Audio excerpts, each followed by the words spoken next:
Hello बच्चों, आज हम प्रश्नाभ्यास करेंगे कक्षा 6 वसंत का 10 चैप्टर झांसी की रानी।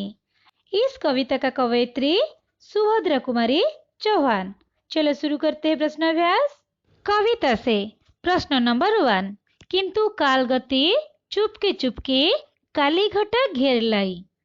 क इस पंक्ति में किस घटना की ओर संकेत है? ख काली घटा गिरने की बात क्यों कही गई है? पहले चलो देखते हैं क प्रश्नों का उत्तर। इस पंक्ति में किस घटना की ओर संकेत है?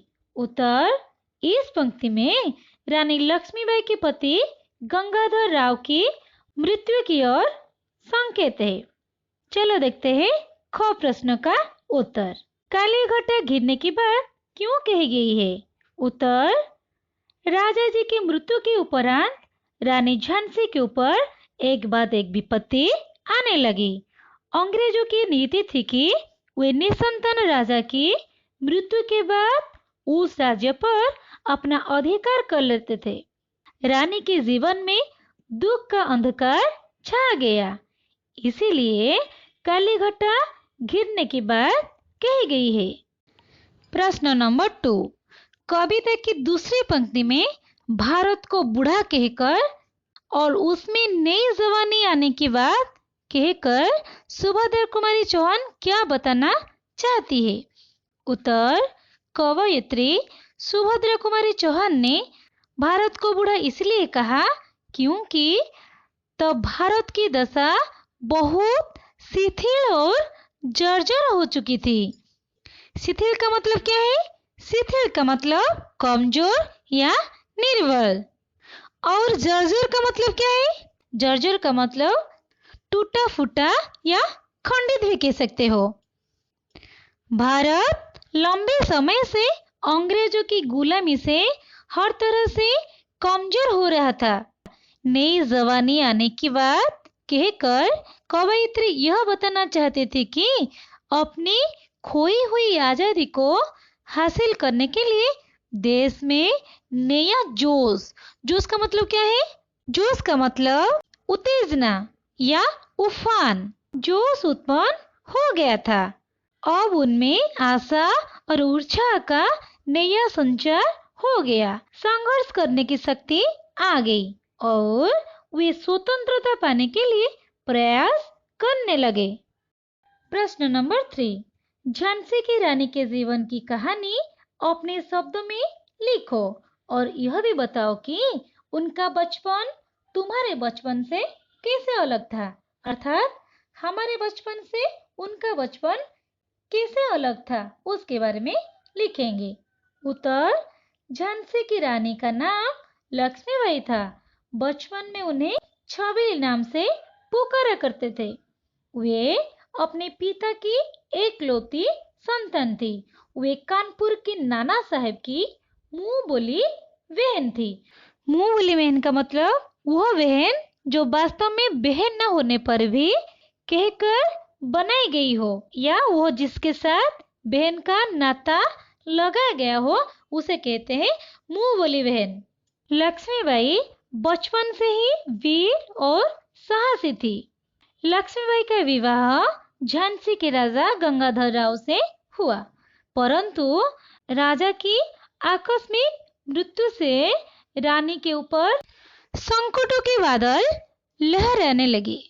अंग्रेज सरकार राजा की निसंतानता का लाभ उठाकर झांसी पर कब्जा करना चाहते थे, परंतु रानी ने इसका पुरजोर विरोध किया। पुरजोर का मतलब पूरी ताकत से या जोश से, और अंग्रेजों को कड़ी टक्कर दी।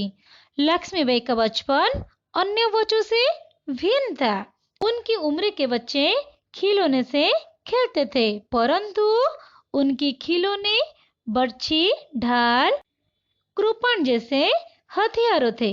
वे बचपन से ही नकली युद्ध का खेल, शिकार करना, दुश्मन के लिए चक्रव्यूह की रचना करना आदि युद्ध से संबंधित खेल ही खेला करती थी। इस प्रकार उनका बचपन हम बच्चों से भिन्न था। प्रश्न नंबर 4, वीर महिला की इस कहानी में कौन कौन से पुरुषों के नाम आए हैं?